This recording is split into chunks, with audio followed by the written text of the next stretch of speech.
Bonjour, je suis Françoise Clichet de grainedexpat.com. Aujourd'hui, je voulais vous parler de ce qui se passe pour vous quand vous allez vivre dans une culture qui n'est pas la vôtre. Alors, si vous êtes de culture française, ça veut dire que vous avez appris de façon consciente ou inconsciente tout un tas de codes, de rituels, de façons de faire, de façon de vous saluer par exemple, de faire vos courses.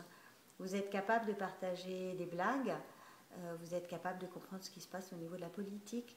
Donc vous partagez avec l'ensemble de la population française tout un tas d'informations qui vous permettent de bien vous comprendre et également de fonctionner de façon quasi automatique dans la plupart des tâches quotidiennes. Cette façon de fonctionner en automatique est gérée par votre cerveau reptilien, donc le cerveau le plus ancien qui s'est développé de façon complètement primaire chez les premiers animaux vivants.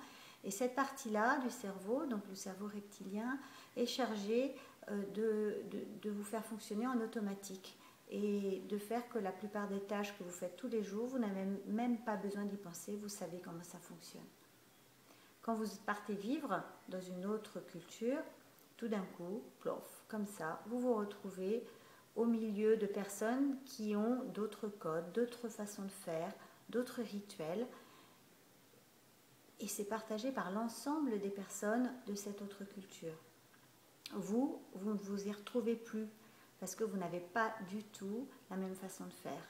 Vous ne comprenez pas bien ce que font les autres, vous pouvez être régulièrement surpris, déstabilisé, et votre cerveau reptilien, qu'on a changé d'environnement, se retrouve en situation de stress.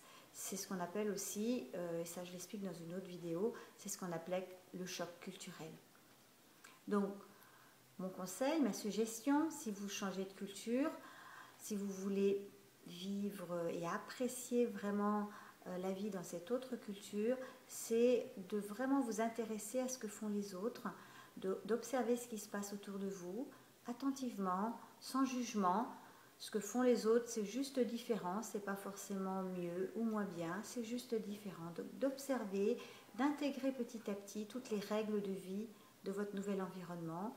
Pourquoi pas de lire des livres, hein, de regarder des films sur le pays.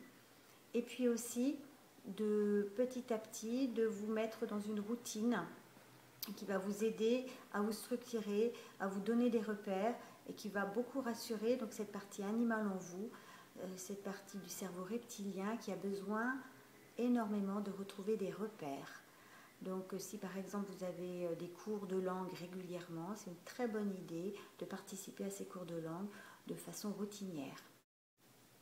Si vous souhaitez avoir plus d'informations sur l'expatriation en général, ce que vivent les expatriés et l'aide éventuellement que je peux vous apporter pour apprécier pleinement la vie expatriée, n'hésitez pas à aller sur mon site www.grainedexpat.com.